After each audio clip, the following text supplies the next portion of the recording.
Good evening. Welcome to the East Lyme Board of Finance regular meeting. Today is Wednesday, August 13, 2025. I'd like to call the meeting to order and begin with a Pledge of Allegiance. I pledge allegiance to the flag of the United States of America and to the republic for which it stands, one nation, under God, indivisible, with liberty and justice for all.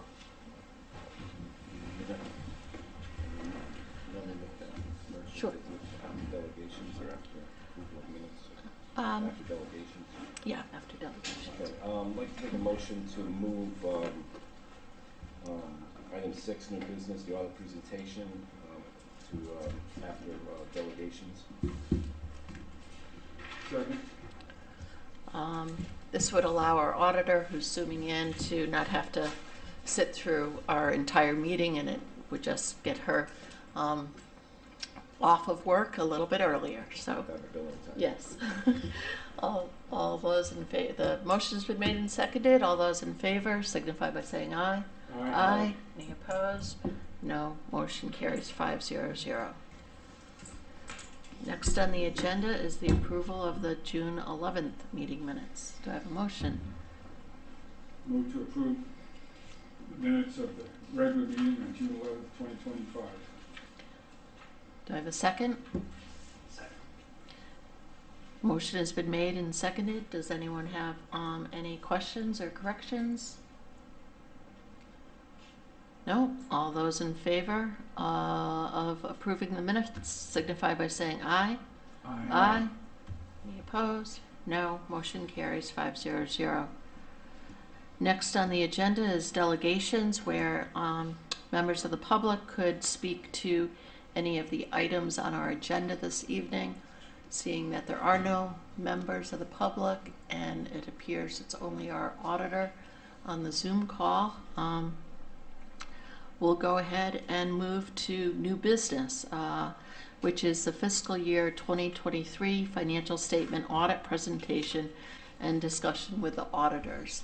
And we have Leslie Zoll on Zoom here. Welcome, Leslie. Thank you. Thank you for having us tonight. I appreciate you allowing me to be on Zoom. Can you hear me okay? Perfectly. Okay, great. Let me see if I can share my screen.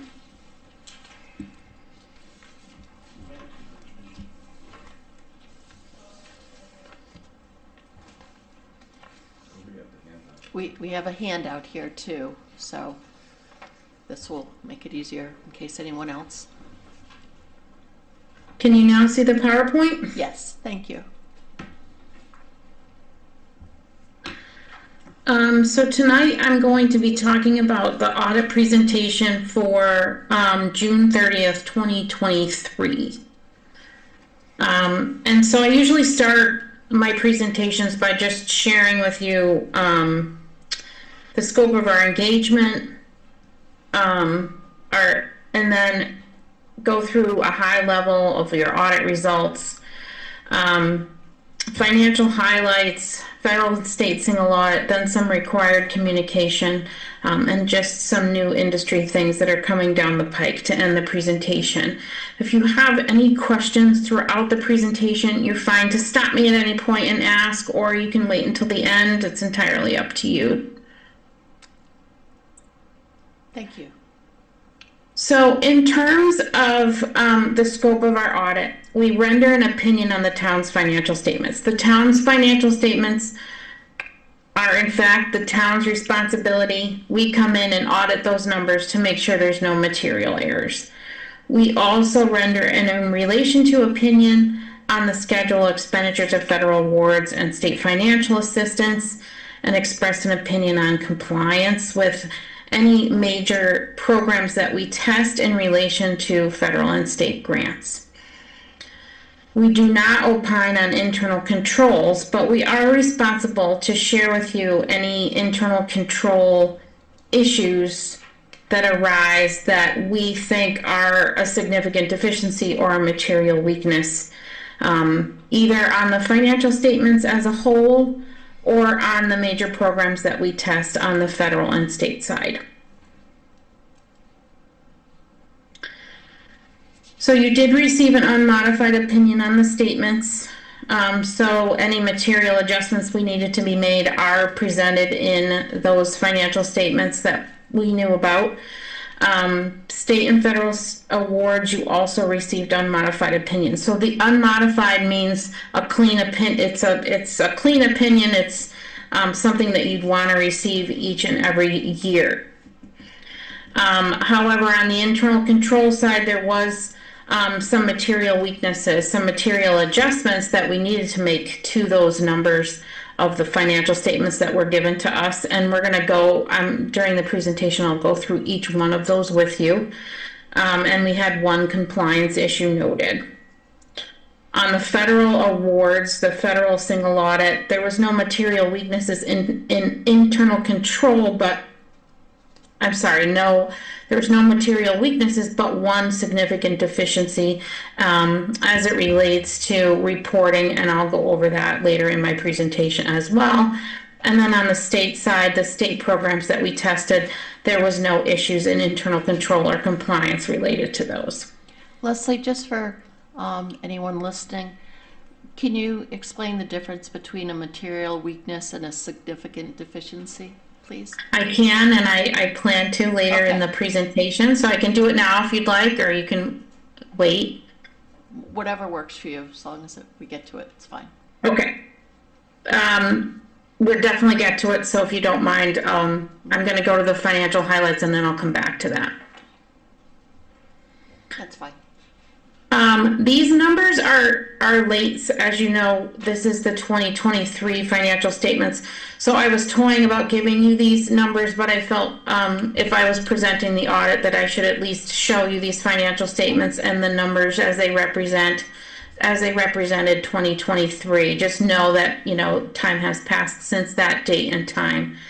This is the statement of net position as it existed on 6/30/2023, and I apologize that the numbers are very small, but total net position for the governmental activities column that you see there is $53.7 million, and that governmental activities column includes all of your funds on a full accrual basis of accounting, which means we're bringing on capital assets, we're bringing on all of the long-term debt that the town has, kind of in one spot, including all of your funds, with the exception of your business type activities. So if you look at the governmental activities, net position is 53.7. That's an increase of 2.3 from the previous fiscal year. And then the business type activities, you had an increase of 212,000, and your total net position in that fund as of 6/30/2023 is 5.3 million. This next slide on page 6 is your governmental funds. So this is on a modified accrual basis of accounting, so it doesn't include any long-term assets or liabilities. And each fund that you see in this particular statement, each column, if you will, has a different opinion. So we opine actually on each of these individual funds. So they have a different materiality for each of these funds based on the activity of the fund. Your general fund right now, as of 6/30/2023, was $15.9 million. And that was an increase of $760,000 from the previous fiscal year. Your sewer assessment fund increased $255,000 from the previous fiscal year. Your bonded capital projects decreased $883,000. Capital non-recurring decreased $1.4 million. That's a negative fund balance of $1.8 million right now. Your water fund at fund balance is $644,000, and that was a decrease of $929,000. That last column is actually a cumulative column that has all of your other smaller funds, and that the detail of those funds can be found in the back of your financial statement Leslie, presentation. question, please. Sure. For the, I guess it's the capital non-recurring fund that you said has a negative balance. Can you just explain what that represents, and does that pose some risk? Kevin, you might be able to more specifically answer that question. Usually it just has to do with the timing of when that revenue comes in, if grants or bonding, if you have any bonding in that fund. I believe with that particular fund, the CNR, that's cash capital. Leslie, what is the, that's really small. What's the, is it negative 100,000 or a million? 1.9 million. $1.8 million. 1.9 million. Yep. Let me research it. It looks like bond anticipation notes are a liability for 3.5 million in that fund. Yeah, so it looks like this bonding revenue hasn't been yet received. So at the, when she's done with this presentation, I can show you a report. I'll write it down here to show everybody. Our accountant and I are working on tying out fund balance in these capital project funds, tying out fund balance by project. So we'll know every year what's left.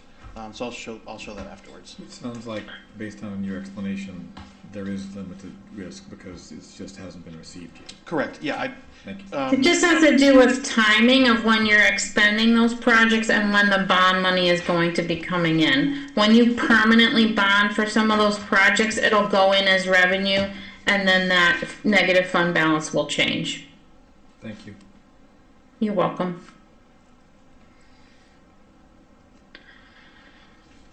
So these are your proprietary fund financials as of 6/30/2023. As we said, the business type activities is your sewer department. Net position is 5.3.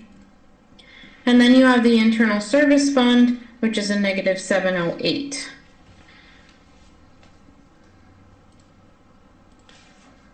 And then lastly, of your basic financial statements is your pension trust fund. And your private purpose trust.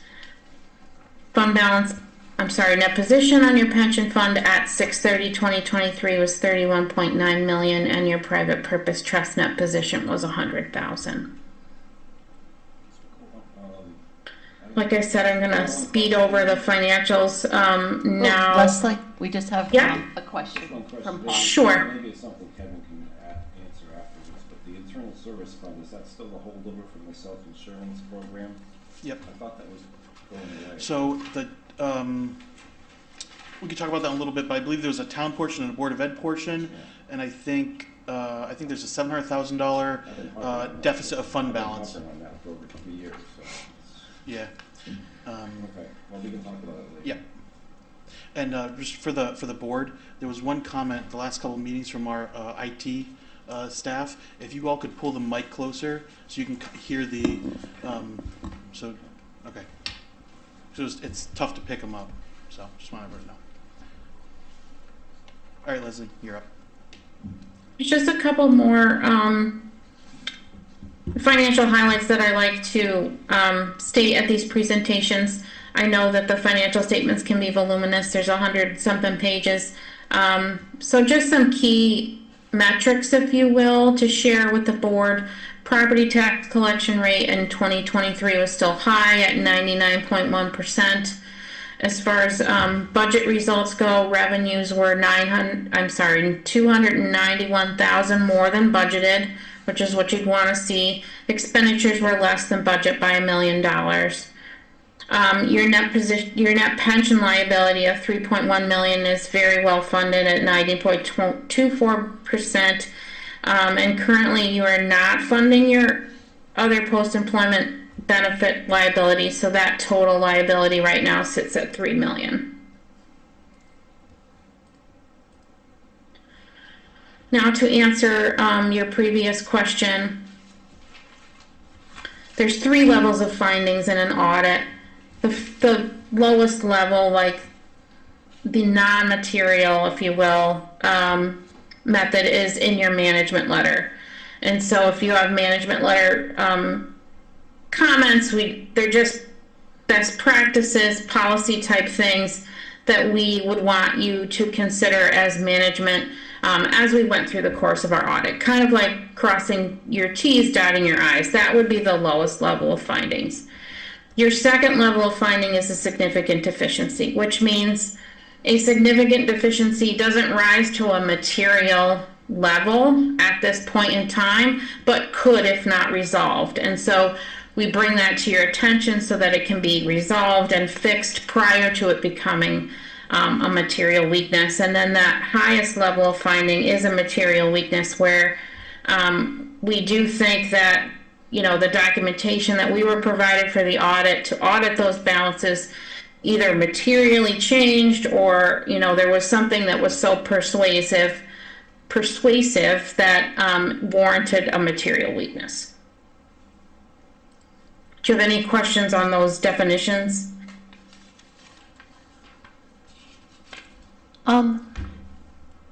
Is there some level of material weaknesses that then would lead to not getting the unmodified opinion? Like, is there a relation between those two?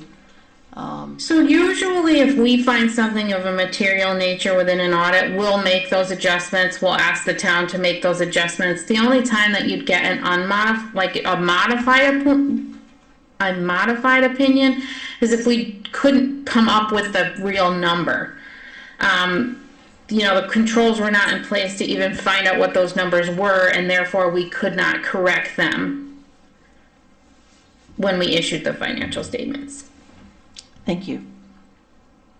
So, just to let you know, there was 3 material weaknesses for 2023. I'm going to go over capital assets first.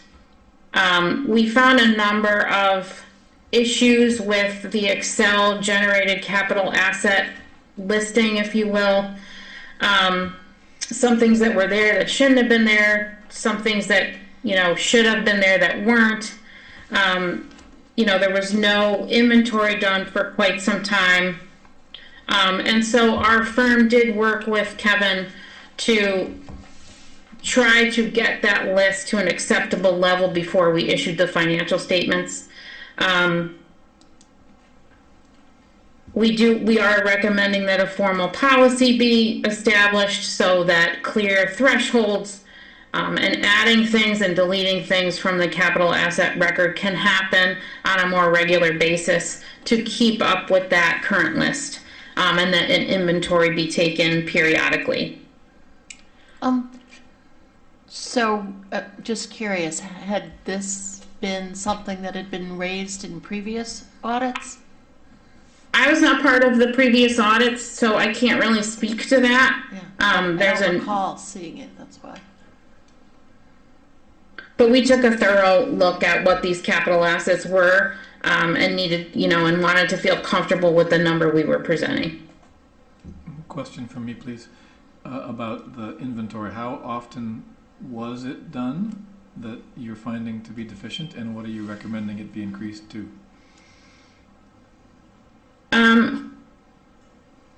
You should be doing an inventory. I mean, yearly is can sometimes be cumbersome. Maybe 5 years, every 5 years. It's up to the policies that you guys develop as a town. I'm not sure when an inventory was done, but Kevin, if you know, you can certainly share that with them. So, got loud. So since I've been here, we have not conducted, you know, an inventory of all of the assets. So that's something we've been working on and putting on the capital projects list in the next few months here. We have purchased Sage fixed assets because part of the problem was we were on a really old capital asset software system that was on a computer downstairs. That computer eventually crashed, was unrecoverable. We had to take the prior year fixed asset numbers, put them in an Excel, work from that, and then, like Leslie said, there was, you know, some questions on some of the assets. There wasn't much conformity on useful lives. There was really bad names to these projects, so you didn't really know what it was. It was hard to take it off. There were projects that were put multiple times on this listing. This goes back to 1930s in some of the instances. So with the director Mike Popham on the audit, myself, Mitch, we went through the entire list of capital assets. Mitch is loading it right now into Sage Fixed Assets. So it is our goal to get an actual company to come in here, like Industrial Appraisals or one of those companies that put tags on all the assets over a certain threshold dollar amount. And then once we have that list, the departments every quarter and then annually, have to zap that item with a barcode gun, right, to say, okay, this asset's actually accounted for. So we're working towards that. And just so when we talk about policies, we did adopt in April 2025 when we started working on the fixed assets. We knew we didn't have a capital asset policy. We brought that before the Board of Selectmen, I believe. I don't know if it came before the Board of Finance. One of the boards approved it. So we actually do have a capital asset policy. And I can share with everyone here. And that new policy, and that new policy sounds like it will increase the automated inventory process so that this won't be I think material deficiency again in the future. Yeah, I think it'll start that inventory process officially and kick it off and then keep that ball rolling forward. How long does it take? So I implemented this in Brookfield, and it was a matter of, the budget and then having, either RFP depending on the amount, and then getting that vendor in here to walk around all the town facilities and asset tag every single thing. Our threshold was $500, so there was over like 10,000 items on there. So it just might be a matter of figuring out what our capital threshold is for items, and before we get that project off the ground, and then ordering the little barcode stickers and things like that. So we're working on putting that in our capital projects request for fiscal year 27. That the departments are tasked with putting their capital project requests together for the beginning of October. So that way the capital improvement committee can start working on next year's capital projects. So months. So we're a couple months out. Yeah, I mean we've really. I think one of the and Leslie, I don't know how much detail you have on that asset or that item. I think that was for water and sewer. They're the ones that have assets as far as or inventory as far as how much chemicals is on in hand at the end of the year. So I think that was where that material weakness sparked from. Do you have any notes on that? I think it was what you had indicated earlier where there was, there wasn't much description. There was duplicate items on there. And I think it was one of the schools that might not have been included in your capital asset. I don't think it was related to sewer. Okay, yeah. And then I know we had, for instance, one of the duplicate ones was we initially had that boardwalk and then the boardwalk got damaged and we repaired the boardwalk. And so when we were reviewing the fixed assets, there were 2 boardwalks so it was things like that we had to clean up. So I think the list is a lot cleaner now, and we drove around to all the schools, all the sites. We did asset inventories of all the facilities. We were counting streetlights, so we did quite a robust cleanup of that, I think. Thanks. The next item I'm going to talk about is the WPCA water assessments. We do recommend that you develop procedures around how you're reconciling the billing aspect of the assessments and the collections of those assessments with the finance office general ledger, so that there's a clear reconciliation between those two. I do think during the fiscal year there was some segregation of duties in terms of one single person was involved in all the record keeping for that. And that's why you want to have that reconciliation to the GL and to cash in the finance department level. And I think most of the material issues were around the unavailable revenue, which is assessments that were not yet collectible, that still need to go on the balance sheet. So there was a significant amount of work that Kevin and his team had to do to kind of reconcile the assessments for the town and then how that correlated to the collections for the fiscal year. I think we have it. I think Kevin and his team has the sewer assessment list in a good spot now. It's just making sure that policies are in place to make sure that this continues and that things are reported in the general ledger correctly. And for Kevin and Dan, so have we taken some action in regard to assigning duties in finance that had been in sewer? Is that?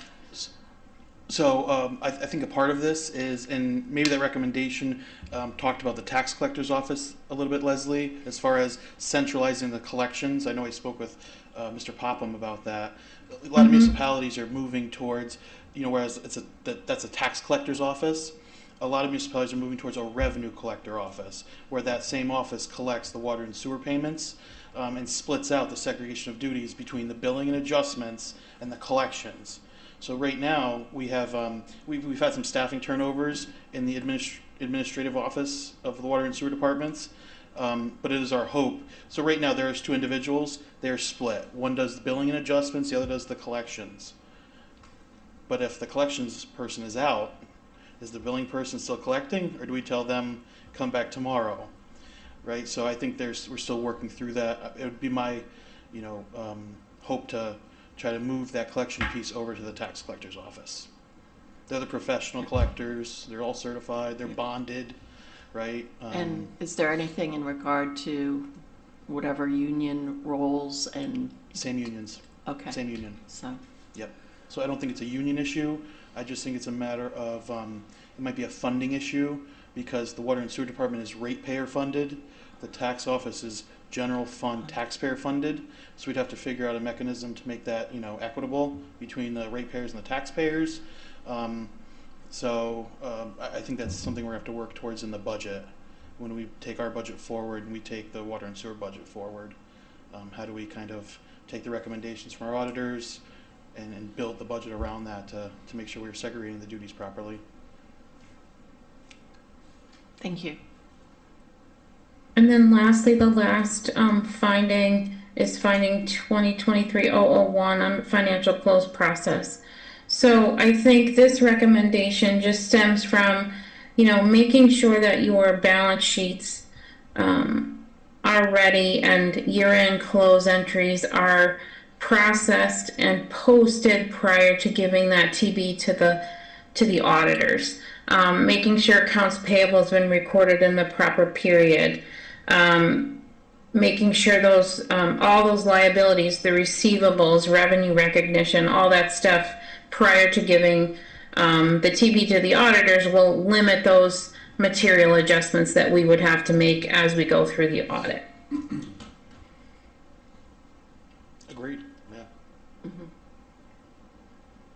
Any more questions on these? Oh, doesn't look like it. There was one compliance finding just to do with the fact that you are behind in financial statement reporting. Typically, the state of Connecticut requires you to have an audit done and submitted to OPM 6 months after the fiscal year end. The federal single audit is due 9 months after the end of the year. The state does allow you to have 6 extensions on the financial statements and the state single audit. Obviously, the June 30th, 2023 just got issued, so the timeliness is not there. I know Kevin wants to start 2024 now, but fiscal year 2025 has already ended. So once he, gets those books up to speed and corrected, hopefully our audits will be a little more quick to turn around and more timely. But as it stood as 6/30/2023, we did have to note that as a compliance finding, and the town will have to answer to MFAC in terms of when they plan to get on track. And I think that meeting's in September, Kevin. Correct. Yep. Yeah. And hopefully, with Mitch in his role, that's helping, that hopefully we can get to timely? Like, what are the chances that we can do timely in the 2025? And like, how quickly can we move through 2024? Or are we So, slated to be behind with the 2025 as well? so 25 with those 6 extensions, we have till 6/30/26. Before that's, officially late. So it's a matter of getting the 24 audit out in the next 8 months. I do think the 2 largest hiccups in the 23 audit, right, the delay. In April of 25, we approved that capital asset policy, and that the capital asset policy and the sewer assessment were the only 2 things that really hung up the audit for over 3 months. Would you agree with that, Leslie? Those I'm not exactly Yeah, sure those when were you the came on. major hiccups. Yeah. So we spent a lot of time on those. So now that we've done the homework, we went back and we've cleaned them up. It's a matter of just rolling them forward with capital assets, taking the disposals off, adding the new assets. With the sewer assessment, it's adding the new sewer assessments we've added and taking off the payments. So it was a lot of background and investigations and research to come up with these numbers. So now it's just rolling the ball forward on them. Question, Kevin. I mean, obviously, not good business practices for our town to be so late with these audits. But Correct. are there other material risks to us as a town by being late? Oh yeah, we will talk about that in a few minutes with our bond anticipation note sale. We were really, and thank you to CLA and Leslie for getting the week prior to our bond sale. That made a world of difference in our interest rate. That sub 3 versus 3.5. We were one of the only municipalities. I don't think there's any municipalities now that have 23 audits outstanding. So now we're kind of caught up to the pack, and there's over, I think, 2 or 3 dozen that have the 24 audit. So now we're kind of catching up to the rest of the herd here. But in our bond sale last week, Oppenheimer, who did our negotiation for us, said it made a world of difference. I think that was a world of difference to have that 23 audit in before we went to the market to sell our bonds. Yeah. Our notes, not bonds. So, question: tactically, does it make sense to do 25 before we do 24, or You can't do can't. that. Yeah. Yeah. It has to be sequential. Got it. Thanks. So that would be nice, simultaneously, but that seems like a real headache. Okay. Okay, just moving on to the federal and state single audit. These are separate deliverables. And as I mentioned earlier in the presentation,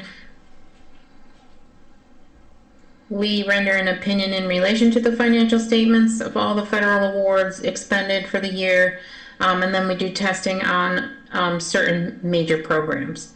And as of 2023, the federal awards expended were $4.8 million. The programs that we tested were, ESSER and ARPA.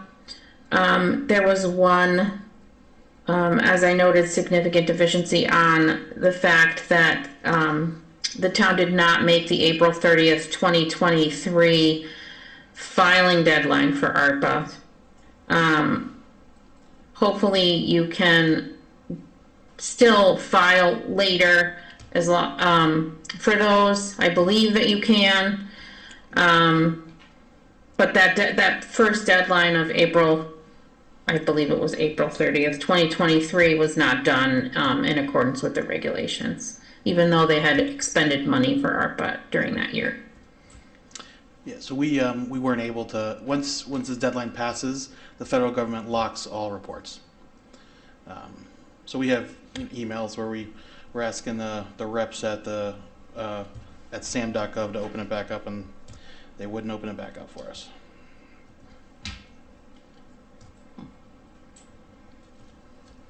On the state single audit side, 9.2 was expended for federal awards. We tested the tiered pilot program as well as municipal revenue sharing. As I mentioned earlier, there was no findings in those 2 programs to report to you. No internal control issues as it relates to those programs. Okay. And just some required communication. The new standard that was applicable for that year was GASB 96 on SBITAs. Those are leases that have to do with technology arrangements. I believe it wasn't material in nature to report in East Lyme, so you did pass on implementing that standard. We just talked about the delay in audit. As far as estimates within the financial statements, the useful lives of capital assets is considered an estimate. If the useful lives change, so does the balance. Net pension liability and total OPEB liability are actuarially driven. And your allowance for doubtful accounts is also an estimate within the financial statements. We consider management override of controls a identified risk for every single audit that we do, and we test for that during our planned audit scope. And there is a list within the deliverables of all the audit adjustments that we did make throughout the course of the audit. So if you wanted to look specifically at what those adjustments were, it is listed in those deliverables.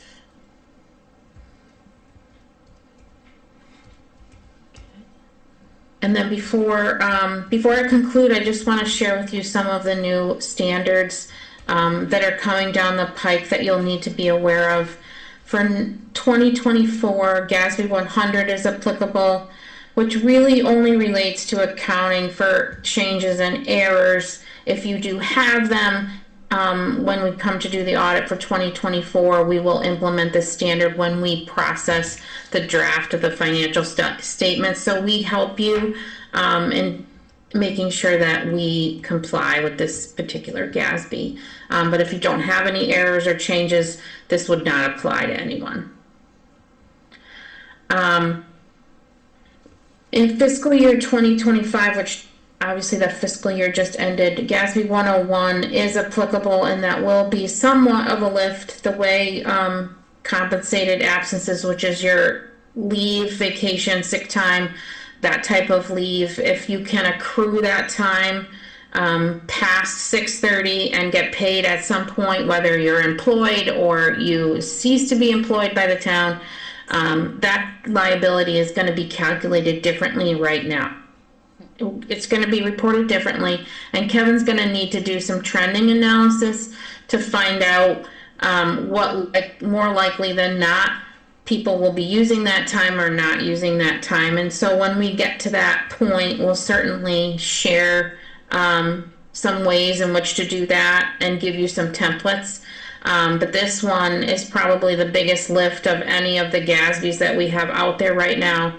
And that's related, as I said, compensated absences, which is all types of leave time that can be accrued past the fiscal year.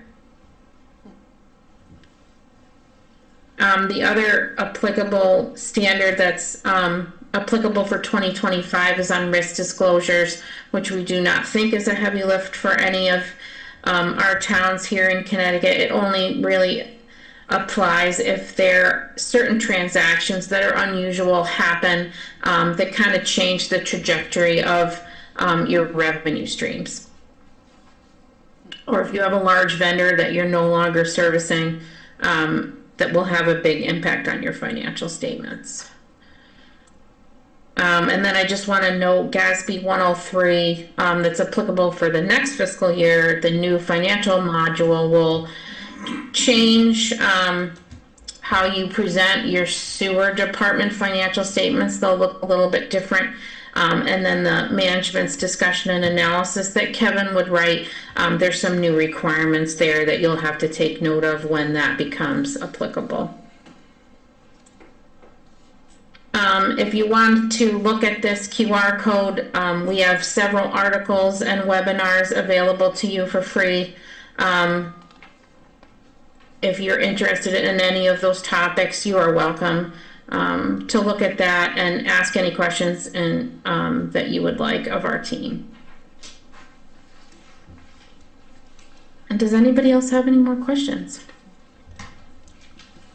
Thank you. That was very informative. I'm looking at my fellow board members to see if they have any questions.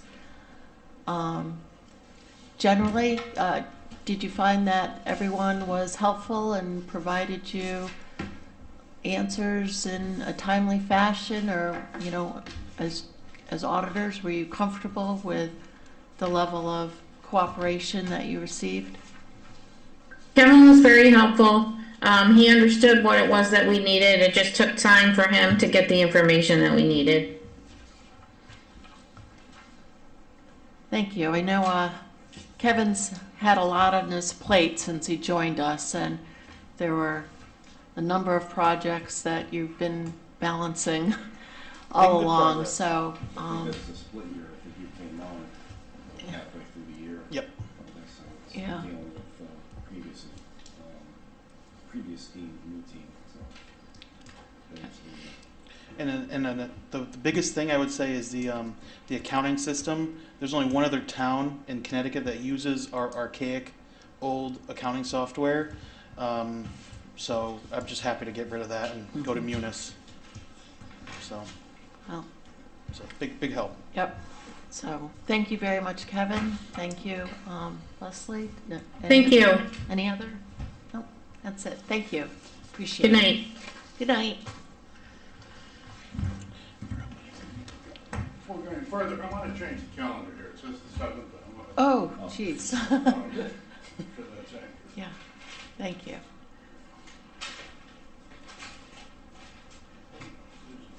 Yeah. Just a week behind. Yeah. Video record, I want it to be correct. Right. Dan just brought us 6 days in the future. At least halfway through. Okay. All right, next on the agenda is reports.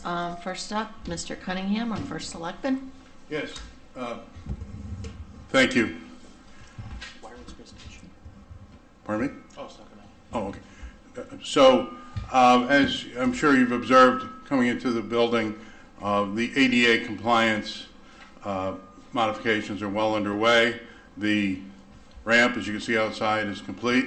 The bathrooms up here are completed. The water fountains, we are now in the process of preparing the lift, which will allow people that are in a wheelchair to get to the lower level of the building. And they've already cut the hole into the floor. It's covered up right now for safety reasons, but they're working through the mechanics of getting all that together, and the bathrooms are downstairs. So there's a lot going on, and it's very important, both from an access perspective for our citizens, and also we're under a consent agreement with the Justice Department. So we want to make sure we comply with their requirements. As noted in the projector, the UPSU contract has been settled. One of the important aspects of that is for new hires, we're moving to a defined contribution rather than defined benefit program for retirement. So those that are being hired after, was it July 1st? Yeah, will be in the defined contribution plan.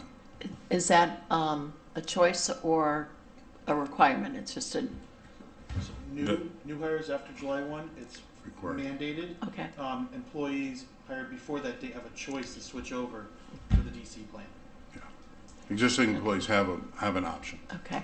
And I'm just thinking, for the pension board, is there going to be a mechanism so that we can make sure that we're coordinating any of that with our actuaries and all that type of thing? I just don't want anything slip through the cracks there. So there's thanks, Dan. There's a few things we have to coordinate with our actuaries as part of the contract with the UPSU employees. They have the ability, so the actuary has to determine the value, right, of each individual employee's defined benefit plan, because there's an option for them to, I believe there's an option to buy out.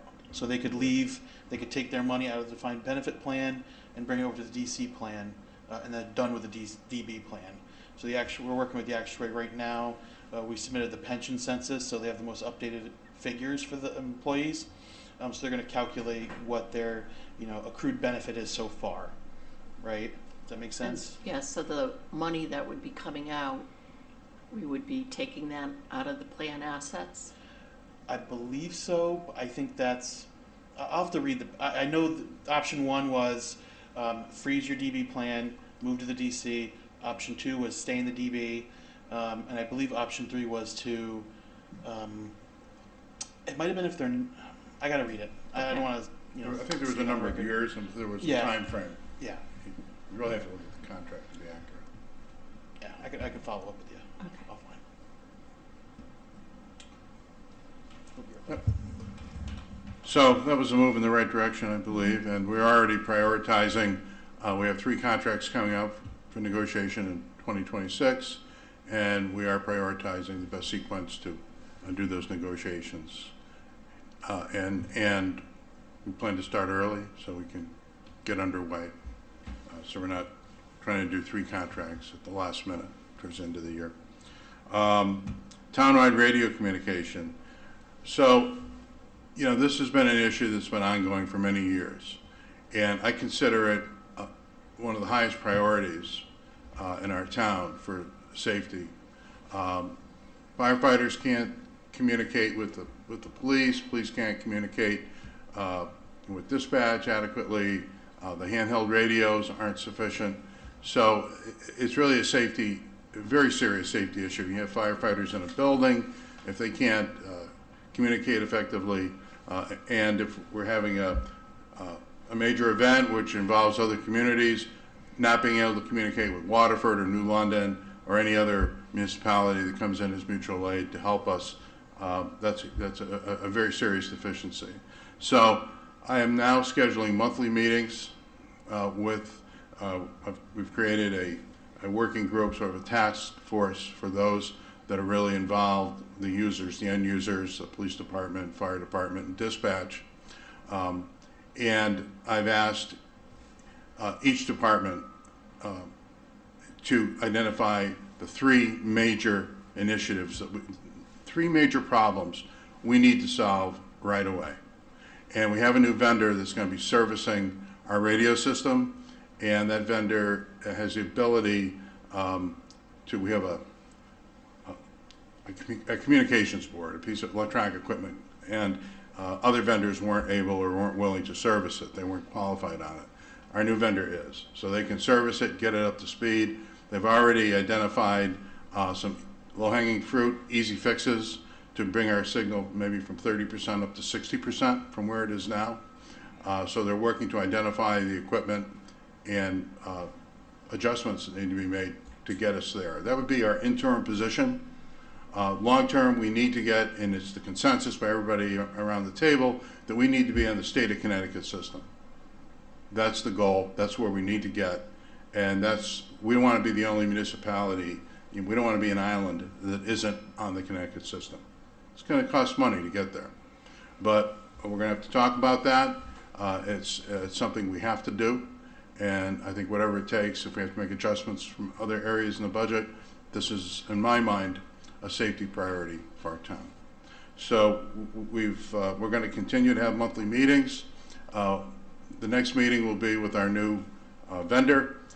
And then after that, if we get to a certain level, then we can bring the state of Connecticut in, seeking advice from them on what the longer range impact is, how we get there. Any questions? Yes, Rich. Yes, maybe my memory's not serving me correctly, but I thought this was a goal of some ARPA funding that we had granted to the police department a few years ago to get us onto the state system and have the townwide communication. I can't speak to the specific, areas of funding. There are, in the capital budget, there is an amount reserved for creating another tower, but we don't know if that's necessary. Or if it is necessary, do we build a new tower? Are there towers that are in existence where we put equipment up on those towers? So the thought right now is to hold off. Let's not spend any more money on something we don't really need. Let's get the best advice. So whatever steps we take are the right steps, and we don't spend money on something that'll be a false start. Does that help answer your question? I just add, yeah, Rich is right, there was close to $500,000 of ARPA funds that went for state rate, for the police radios that were gonna be on the state system. And I think in a previous meeting here, when we had brought that up, somebody said they were in a drawer somewhere and they didn't work. Yeah, well, They're in a box. in a box, but There's licensing over the actual handheld radio piece of it. They're Harris radios, is it? yeah, so those are Harris is a manufacturer, Harris radios. You know, the other option could have been Motorola, which wish we'd gone with Motorola, but the Harris radios, there was a licensing snafu, and radios, it isn't just the circuitry in the radio, it's the software that drives the radio that makes it workable. And there was a licensing issue with that manufacturer on the software that would make it work with the various frequencies that we have to be able to reach. They've never been able to resolve that software issue. So we have the hardware, we have the radios, but they won't function without software that ties it into the state system or other frequencies. Those radios might be useless. Is there any way that those radios could be sold on the open market since they're useless to us, as you just said? So that's something that we've discussed and we'll look into. Whoever would purchase those radios, though, would suffer the same problem we have. If there's no software to work with the radio, it probably doesn't have there isn't probably a large market out there for them. But that is something that needs to be explored. Maybe we can recoup, and maybe the manufacturer, you know, maybe there's a way to recoup some of what was expended on those radios.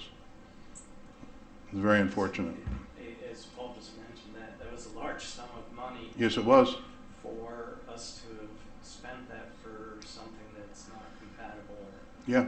for the Well, purposes is. I think when they were purchased, they would be able to be compatible. But after we purchased them, it was a licensing, like a copyright, like a license agreement legal battle that they had.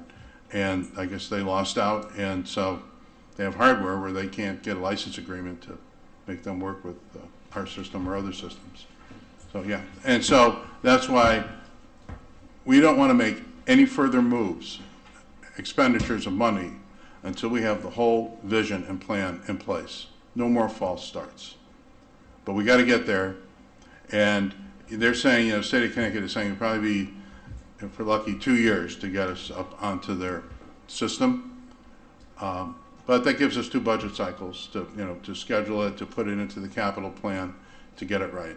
So the idea is, let's get an interim position right now, which allows the fire and police to have a greater range, you know, get from 30% up to 60% range.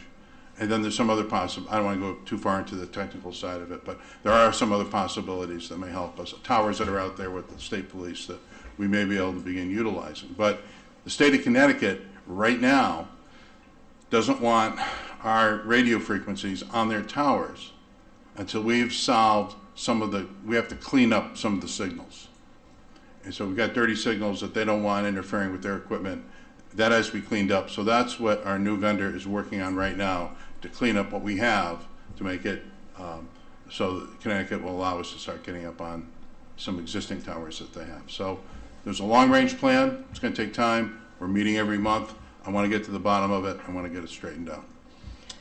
You know, I think also that one of the issues probably was we didn't have a real IT director. I think at the time that purchase was made, some of these duties were like split between the police chief and head of public works. So, you know, hopefully moving forward with a professional IT manager, you know. Yeah, and what I've set up is, you know, you have a table of people sitting around, everybody's talking to everybody else. I want to have a system. So I've appointed one individual, Jess Dwyer, who's in dispatch. She's going to be the point person. Anybody that's got a concern, I've asked everybody to give her the top 3 concerns that they have. She will assimilate those concerns, and then she will pass that on to our IT professional, Dan Cleary. So he's not getting information from several different people. She'll be the gatekeeper and prioritize. And so he can begin to prioritize what we need to do to do the most important tasks first. That's the goal. Yes, Rick? One last question. Of course. I'm glad to hear that Dan's going to be involved with this team. Does the state have a set of requirements? You mentioned that they didn't want our signals because they're dirty onto their network.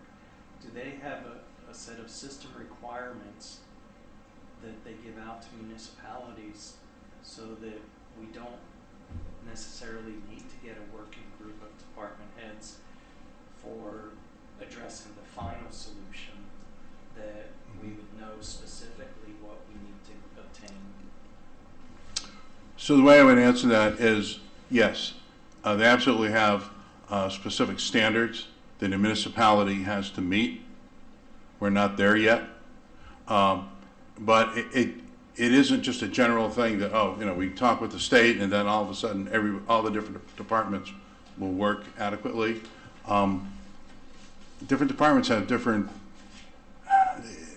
goals and different problems. You know, the police are all the time all over town. The fire department, they're okay, and you know, the trucks are great for communicating, but once they get inside of a building with a handheld radio, that's a different problem than a police officer in a cruiser sitting in traffic. It's a different problem, has to be solved a different way. So each general area, dispatch, fire, and the police have different problems that need to be solved. They need to be solved globally so they can all end up being able to talk to each other and function as they should. So that's why you need everybody involved. Thank you. You're welcome. Any other questions on the radios? As is well known at this point, we're getting towards the end of the process, hopefully, with selecting a new police chief. I don't want to say too much more about it, other than I think by mid-September, we will have a new police chief. So excited about that, and I think we'll finally be able to move forward with the police department. It's on there, but the Brownfield grant, all of the bits and pieces are coming together so that we can start to move forward, get a RFQ and an RFP to get the correct contractor to do the work. There's a couple more items that we're buttoning up with the state of Connecticut to make it, you know, a final package. We've gotten cooperation from Dominion. They're going to allow us to dig. We're also agreed to extend the lease for 2 years. State of Connecticut wanted 2 years instead of a 1-year lease. Not because it's going to take that long. Once we get started, it should go very quickly. But they don't want to be in a situation where, you know, we're in month 11 and the job isn't completely done, and now we have to try to extend it. They want that buffer in there. So, and they've agreed to that. Just waiting for the final draft so I can sign it, the lease. And I have signed the paperwork with the state of Connecticut. So we're going down our checklist of final items that they need to make it a completely done deal. And this doesn't obligate us to actually purchase the land. This is just facilitating an analysis of how much cleanup would be required. Yeah, so let me explain it this way. This grant is for the analysis of what is there. The lease agreement allows us to purchase it for $1 if we so choose. There was one point several years ago where it almost did get, they almost executed that agreement.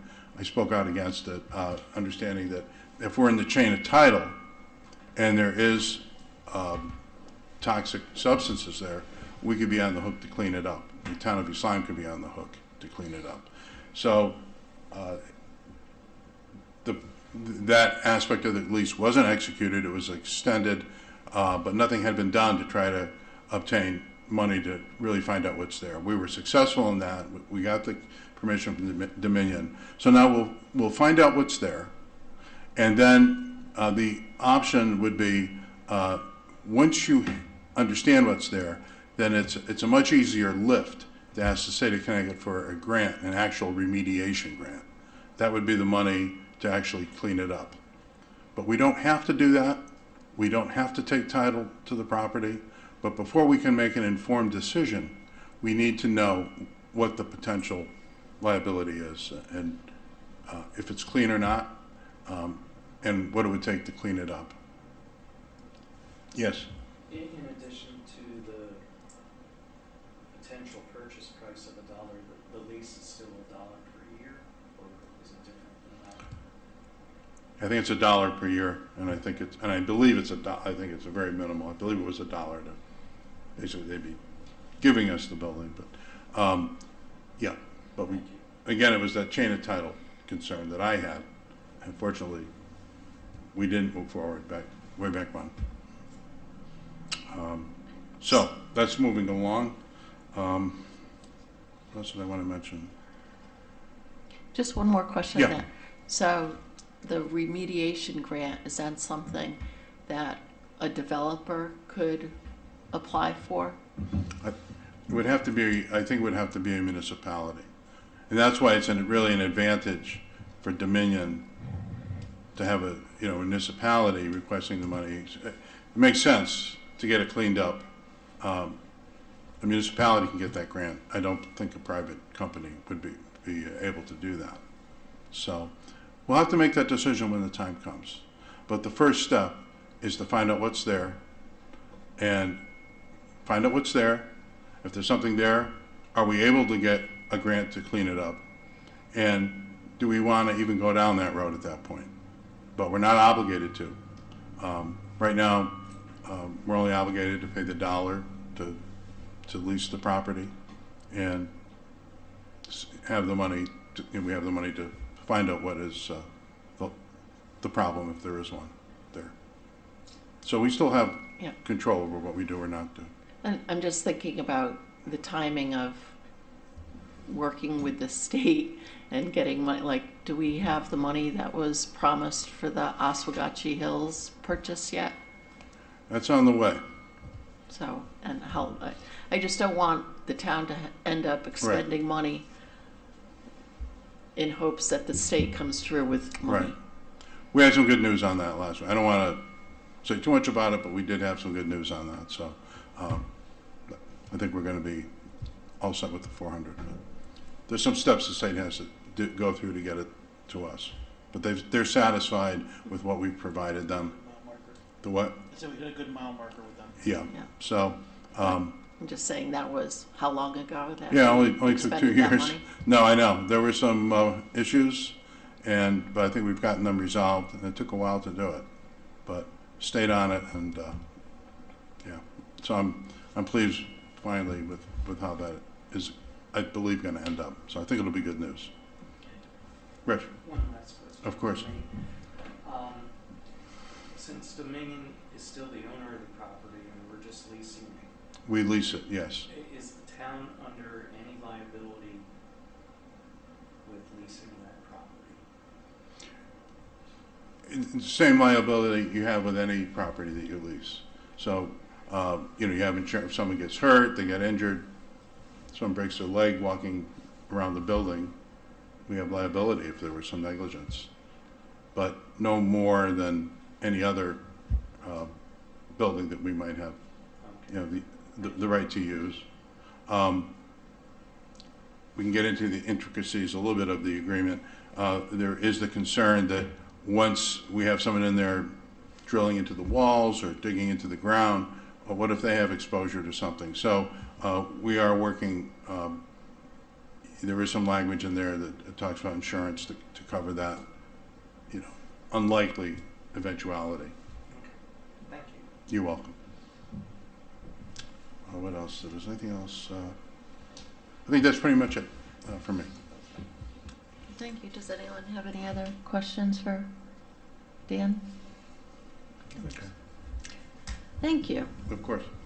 On to report from our finance director. Of course, Mr. when I start Gervais. switching. Okay, we're good. think we're good. All right, so we have a bunch of handouts that go along with this presentation tonight. But first I want to just say, does everyone have a copy of the official statement? I emailed it, but as the Board of Finance, you get a hard copy. So if you don't have it, there's a hard copy all the way. It looks like one of you didn't take it, because I know there's one copy for Lauren. Okay. Well, on your way out the door, Paul, if you'd like your copy, because I already have one in my office. So our bond anticipation notes sold to Vanguard for 2.95%. We initially went out to market at 2.85, and just throughout the course of the day when we were selling them, Oppenheimer reached back out to us and said, you know, there's a municipality, I think it was in Wisconsin, that has their 24 financials issued. That came in at 287, right? So they're a year ahead of us in our financials. They felt there was an 8 basis point difference between what they got for their bond anticipation notes and what we got for ours. So our municipal advisor was pretty happy with that. For being, you know, a year behind on the audit, the penalty, so to speak, was less than 10 basis points.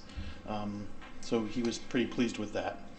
Let's go through here. Okay, first things first, July collections. There should be a July collection report in front of everybody. It's double-sided. So what we're looking at here is 7/1 through 8/5. That's when we ran those reports. So last year we were at 53.71% collected. This year we're at 53.82% collected. Scott, you were looking at the total revenues of the. It's a landscape paper. Keep going down. Let me see if you got it here. Neither of those. I might not have printed. So moral of the story is our collections were up year over year, 11 basis points. So we were pretty pleased with that in the tax office and the finance office. Every July, at the end of in August, I'd like to give a shout out to the tax collector's office for collecting the money to keep the lights on. All right, so as this was before I realized she was going in front. So fiscal 23 is completed. Auditor presentation already happened. And we're going to talk about 2024. We're reconciling those funds right now. We're going through the process. I will share a little bit of timeline we're hopeful to follow. And we're going to present to MFAC early next month. As Leslie said, we get dragged to these meetings every quarter to present how the town is progressing. So as previously mentioned, on the front page of those bond anticipation notes, that official statement you have here, you can see we went to market with $29.7 million. We came in, our yield is 2.9%. The coupon, 4%. How did we get there? There was approximately $300,000 of premium they paid us, right? So that's to get that coupon rate up to make it more attractive. I really don't know how that all works, but the financiers behind the scenes. And then a list. I just wanted to show everybody what projects make up that $29.7 million, right? So last year we rolled $19.3 million in notes. So you can see it goes back to 2022, the road, the Board of Ed, some water improvements, that open space acquisition we just were talking about a few minutes ago, various other projects. This past year you can see we had to do a pay down, a bond anticipation note reduction of $105,000, which is 5% of notes that are outstanding for more than 2 years. So that's where you see that $43,000 and the $62,000 in that additions column to the right. Kevin? Yep. Is there any way that you can make that larger, or do we don't have? You have it in the book, the official statement. Yeah. Yep. I just snipped like page 1 and 2 of the book. Oh, okay. Yeah. So all this is just showing what makes up that $29 million, in case anyone either at home or you guys are curious. So you can see that additions and reductions column. Those bottom ones, the $550 for the town hall ADA compliance, the $3.3 million for the Board of Ed, the various public improvements that's throughout town, and then the water system. Those add up to about $10.5 million worth of bond anticipation notes that we took out this year, right? And when we look at the 10-year capital improvement program, right, the CIP program, Just in the 5-year, it was $78 million we're anticipating spending in the next 5 years. So we have to bond this 29.7 million before we touch that $78 million of projects coming down the pipeline here, right? So one thing I want to do, I want to work towards next year. I don't think we needed to bond or take a note out for the full amount. So this year, same as we did last year, we took out the full amount of what we were asking for, right? The authorization was 10.4 million. That's what we took out in notes. In future years, especially when you look at projects like the radio projects, where there's a couple $100,000 sitting in these accounts, well, we're not anticipating spending that money, right? So we're working on kind of putting a plan together for that project. But here we are, we took that money out. Now we're paying interest for the next year on that money, but we're not spending it. That's not a good use, not being good stewards of that capital, right? So what we should have done was authorized it. We authorized it. Let's not take it out until we need it. And plus, you can't invest it and make a higher interest rate Yeah. than on, Yep. what you're paying. So, So that's something we're looking to clean up in the future going forward. Is let's not maybe take out all this money up front. Let's talk about piecemealing it together maybe, and being a little more better at timing when we'll need this money, right? And do you have any thoughts on use of the bond proceeds? The Um, premium, sorry. As far as Because we can use the premium for, to offset debt payment, yeah. I think we're gonna have to use it to offset. I'm gonna have to do a schedule, right? So as we keep collecting this premium, this 29.7 million is gonna come down the pike here in a spike in our debt service when we roll that into a bond, right? Because that's really right now we're paying that bond anticipation note. We're not paying the principal. If you figure we roll that into a 20-year note, 30 million over 20 years is $1.5 million that's going to be added just on that principal side. Just rough numbers, right? There's going to be a significant amount added to debt service in the future years. So maybe we could use the bond proceeds, the premiums, to offset that, right? So I definitely think we should be doing that. Yeah, that's what I was going to say. Yep. Yeah, I think that's a great use of it. And in this budget year, in this 29.7 million, we did also put in there was an additional line item for the costs associated with bonding. Whereas last year, I think we actually used the premium to offset that. Whereas this year we have that premium because we weren't quite sure what we were going to get for that premium, right? Because as that 3% yield, if that yield was higher, the premium would have dropped, right? So there was a little uncertainty there. So, but in the next few years, that's something we're going to really monitor, the better use of managing our cash. Anyone have any questions with that one? All right. Oh, did I skip it? Sorry, this thing went crazy. Local cannabis tax. To date, we have brought in $17,208. You see, there was a bunch of happy people in May. It kind of spiked there to $185,000. It has since dropped back to the $135,000 mark for gross revenues. And as such, we get a 3% local cannabis tax. There's $17,000 in this fund.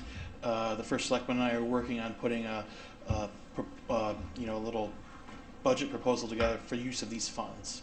Right? There's strict guidelines on how to use these funds from the state of Connecticut. So we'll hopefully in the next month or so be putting a plan together on expending these funds. Anyone have any questions? Alrighty. Fund balance, everyone's favorite topic here in this room. So fund balance, the audited year, so this is just saying now that 2023 is audited, $15.9 million, roughly 20% fund balance, right? And you'll see in 2025, it kind of drops a little bit there, just with the anticipated use of $1 million of that fund balance, and then 2026 as well, right? Because we're using that. And I know I had a conversation earlier this week, I believe, with Rich, with talking about use of fund balance. Ideally, if in the future we were able to kind of not budget with the use of fund balance in our budget, in future years when we have those large debt spikes, those could be a good opportune time to increase that use of fund balance, right, to offset larger debt spikes and then wean it down as that debt, a debt bubble, so to speak, slows down. So it's really just now, once we're starting to catch up with our reconciliations, the financial statements, now we can get into sort of the long-term planning, better management of our cash, planning out the capital projects. So I think things are really starting to come together here. Park Rec Special Revenue Fund. I know everyone does have a copy of this in front of them. It is this one right here, Dan. So this is as of June 30, 2025. The Park and Rec Special Revenue Fund, even though it's named Park and Rec Special Revenue Fund, the Commission on Aging shares this fund as well, right? So really what this is all those programs where you pay a couple bucks to go to a yoga class or you pickleball inside that room. So they raise the revenues, and that pays for the instructors, right? Beach passes. I know a lot of individuals. A lot of people get beach passes. That's not funded through taxpayer dollars. Your beach passes directly pays for the lifeguards, the beach staff, the people that clean the restrooms at the beach. Everything involving the beach is paid for through those beach permits, and that is through the Special Revenue Fund. On the Park and Rec side of things, Park and Rec has a fund balance of $155,000. When we look at $155,000, their revenues are north of $1 million, right? So when we talk about fund balance, what's a healthy fund balance for a special revenue fund? And talking with Jerry Locke, the Park and Rec director, he's looking at about 20%, which is about $200,000. He is still short of that, right? So he's working on, I don't know if you have this one, Rich. So he's working on obviously increasing that, and his staff, they're doing a pretty good job raising that. If you just look on the middle column there, it says total Park and Rec. That kind of gives you the P&L per year. This column right here, in the middle right here, that's essentially the P&L for the year for Commission on Aging and Park and Rec. I just want to highlight this. So in 2020, the Park and Rec Special Revenue Fund took a $189,000 hit. They were paying the employees, but they weren't. They were paying the employees, but they weren't raising beach revenue and stuff like that. So that Park and Rec Special Revenue Fund really took a hit. The COVID really hurt the Special Revenue Fund, and they've been digging out of that hole ever since. So now they're up to $155,000. Commission on Aging is up to $137,000, which is roughly 100% of their fund balance. We've known that for a month or two. Speaking with the Commission on Aging and working with the actual commission, in the next tomorrow, we're looking to spend approximately $100,000 of that money. We're asking for an appropriation to update all of the furniture and equipment inside of the facility. Carpeting, update the carpeting, ADA bathrooms for the doors. There's heavy doors at the senior center to go into the bathroom. So there's a button to click and the door can open. An outdoor patio space in the back. So there's a few things they're doing to really enhance the functionality of the senior center. So, and this is from funds where they go if they have a senior trip. Maybe she charges $2 or $5 more per ticket for administrative costs. That adds up, and you can see they're pretty consistent. About $20,000 to $30,000 the senior center brings in a year with the Special Revenue Fund. That has since built up to this $137,000. We're going to spend approximately $100,000. That'll bring the fund to 27% of her fund balance. Right, so by taking that $100,000 out, spending it on capital projects that won't have to be general fund paid, I think this is a great use of capital. And that still leaves, I think there might be, I have a list of their actual projects. The Tambari Parahouse Fund still has $200,000 in it. So this is not touching the endowment monies. This is just touching, the excess money in their Special Revenue Fund. So does anyone have any questions regarding that?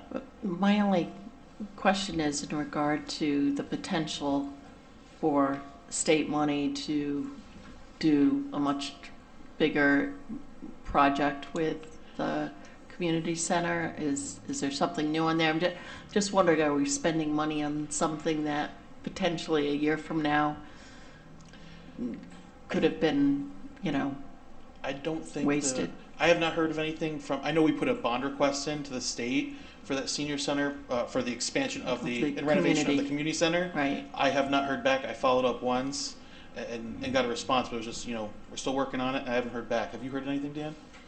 There isn't anything definite. It's still being talked about, but I don't have a high confidence that it's going to come through. But Okay. Because We don't that's know. my only concern is, are No, we it's spending in money general. and then a year from now, we're, So we had I had that discussion with Kristen, the senior center director, and it, when we were discussing it, is the senior center 5 years out if there is one?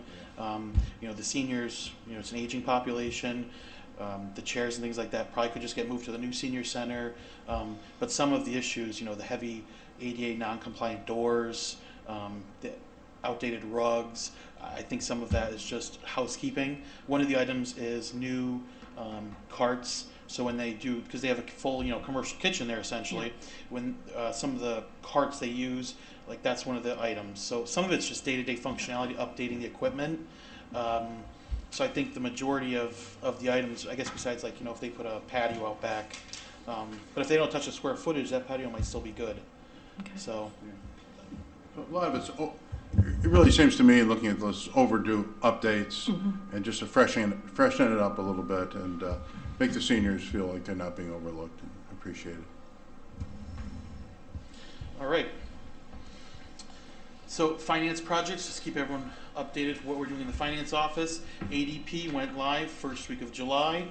So we're in there as our HRM and payroll system. We're making progress. That's what I'll say there. So everyone's been getting paid. It's really streamlined things. We're still implementing things, cleaning up things. So we haven't quite reached peak efficiency with that yet, but we're working on it. Mitch has gotten into the fixed assets. We've imported the 2023 numbers. We're working on reconciling that. Munis utility billing is still going live. And now when we look at implementing a new utility billing system, is this the opportune time to bring in the tax collector's office or work on the recommendations from our auditors for cleaning up the water and sewer departments? And as previously mentioned, work on an OPEB trust, and then just wrapping up that health insurance payroll resolution for 22 and 23. I feel like I'm missing something. And then the only other, I thought there was a slide on it. The revenues, the double-sided legal sheet. This is the general fund revenues for fiscal year 2025. All right, you can see at the bottom, we budgeted $90,592,000. We did an additional appropriation of $900,000, if you all remember, taking our budget to $91,492,000. So far, and we haven't reconciled all of these accounts yet, so take that into account. We brought in $89,921,894,000. We're short $1.5 million. You're saying to yourself, okay, well that's not good. We're short $1 million fund balance off the top. So now we're $571. Okay. The other item, there's an operating transfer in from capital projects, because at the time we were doing this, capital projects had a nice little fund balance. So as such, we're still reconciling that, and so we'll see what we can transfer in, because we have closed out quite a few projects in the capital projects funds where there was monies left over. So I can show everyone real quick, and I know we talked about it in the audit. I didn't email this to everybody, but I will show. So one of the things we were working on, and this is just so everyone can kind of see what's going to come in your financial statements, the upcoming financials. We are tying out all of the projects that are approved. So you have the beginning fund balance for those funds. Can you make it a little bit larger? It just kind of loses its. Okay, Is that better? that's better. Okay, so when we talk about prime example, let me just pick one. Let me get a good one here. I don't want to touch the low SIP ones. HVAC pump replacement, right? This is prime example. Okay, we'll use this one. So we had a capital project for $32,286. Oh, this might be not a good one. We spent $40,000 and we had to transfer in $8,000. I tell you, can't win them all. That's a good one. And this is why we went to Munis, right? Because you cannot overexpend in Munis. Let's see, we got some up here. But this is why we're doing this. It ties out every capital project to our fund balance, right? So we know if we go right down to the bottom here, I know there's an account here that says unallocated fund balance, $68,000, right? So we started the year negative 216. We closed up $284,000 of capital projects. $68,000 is now the unallocated fund balance, right? So that's $68,000 that is sitting in our CNR fund that doesn't have a project. If we did not do something like this, you wouldn't really know what's unallocated in that fund. Does that make sense? So this ties out, everything that's been approved. And we are still working on this. We were working on this weekend. So, but this is, we're doing this for the bonded fund, the grant fund, ARPA. Everything has one of these reconciliations attached to it. All right. I think that's all I had.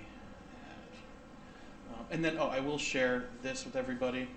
I have to meet, so this is not official just yet. I still have to meet with our auditors. But this is what we present to MFAC. Just do full screen mode. So the Municipal Finance Advisory Committee at the State of Connecticut, in conjunction with the Office of Policy and Management at the State of Connecticut, we report to them quarterly on how we are progressing with our outstanding audits. And so this is a timeline. I agree, the auditor and I meet beforehand, agree to this. This is not agreed to just yet, so I'm just giving you a preliminary snapshot of how we build our timeline out for the audits. So we still have a little work to do to tighten this up here, but the real problem is they start their busy season after Labor Day, so the majority of when we're going to try to get this audit done is when these auditors are booked for 55 hours a week already, and when they're not booked on a client for their 2025 audits, not their 24 audits, if they have a few hours here and there, they can work on our audit. But we are not really their priority, right? Their priority shifts Labor Day weekend to these current audits, right? So our hope is to get this done 24, get 25 out by 6:30 as well. I really think we're getting some good traction here now. So does anyone have any questions? I was just hoping that we would get up to date by the time my term is up. Yeah. Do we have a little time, or when's your term up? Did you term up this year? December. So, and I consider, that didn't do my job. That's closer. Yep. Anyone have any other questions for Kevin? Nope. Thank you, Kevin. And next is public discussion. Again, there is no public here. Does anyone have any comments from the board that they'd like to make? Rich? I do, and I don't know if this should be a public comment because I had sent this to the Board of Selectmen, and as a private citizen, not as a board member, prior to their meeting last week, and it ended up in the spam filter, so it didn't get to the Board of Selectmen. So I'd like to read the letter that Dan read, one letter that I had written, which was an additional letter to this one, and I had asked that this be read into the record for their meeting. Dear First Selectmen and Board of Selectmen, I would strongly advise against any further involvement of East Lyme government and funding for proposals for the former police station. As a community-known brownfield site, it is hard to imagine remediation without astronomical cost and energy. And this is in quotes. I believe our first selectman had said this, or it was in the day. 2024 study by the Yale Urban Design Workshop that envisioned the old station as a public plaza. The report said the 95-year-old mold and mildew-filled building is an immediate opportunity for development. in the London Day, August 2nd, 2025. The Yale Urban Design Group has a checkered past with many communities in Connecticut and should not be considered the end-all for town development. I believe the ARPA-funded East Lyme Grant 2024 study may not reflect viable proposals. Granted, it would be wonderful to improve Main Street with a magnet and a focal point which could spur further economic growth, development, and create themes pleasant for our community. However, in this very uncertain business and economic environment, I believe it is in the best interest of our town to defer future assessments and development to non-governmental developers. Our budget for this past year was very challenging and due to fixed costs, both in the town and the schools, and it does not appear to be any simpler the next budget season. It seems that a 3-year vacant contaminated building and lot should not be a priority when we have so many other pressing needs.